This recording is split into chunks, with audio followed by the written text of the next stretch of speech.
नमस्कार. मी आज तुमच्या पुढे सादर करणार आहे श्री नवग्रह स्तोत्र. नवग्रह आपल्या आयुष्यामध्ये, आपल्या जगण्यामध्ये खूप प्रभावशाली असतात. कधी-कधी त्यांचे मार्ग बदलतात. त्याच्यामुळे आपल्याला थोडाफार प्रमाणात त्रास होतो.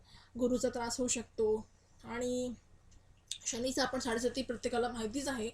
तर अशा प्रकारच्या सगळ्या दोषांपासून मुक्त होण्यासाठी आणि आपल्या आयुष्यामध्ये सुख शांती राहण्यासाठी आपण हे नवग्रह स्तोत्र म्हणतो. तर सुरुवात करूया श्री नवग्रह स्तोत्राला.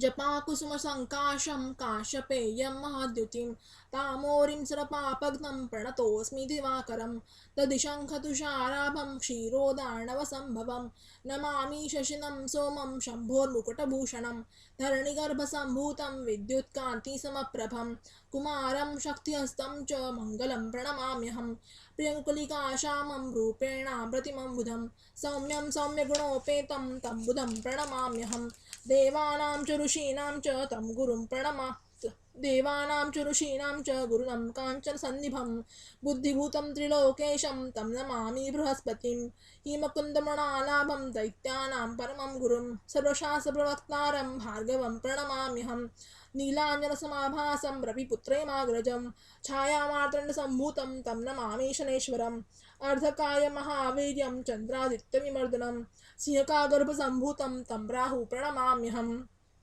पलाशपुष्पशङ्काशं तारकाग्रहमस्तकं रौद्रातकं घोरं तं केतु प्रणमाम्यहम् इति व्यासमुखोद्गीतः यः पठेतु समाहितः दिवावाय दिवारात्रौ विघ्नशान्तिर्भविष्यति नरनारिनृपाणां च भवेद्दुःखसप्तनाशनम् ऐश्वर्यमतुलं तेषाम् आरोग्यं पुष्टिवर्धनं ग्रहनक्षत्रजः पीडास्तस्कराग्निसमुद्भवाः ताः सर्वाः प्रशमं यान्ति व्यासो भूतेन संशयः इति श्रीवेदव्यासविरचितं श्री आदित्यादि नवग्रह स्तोत्र संपूर्णम.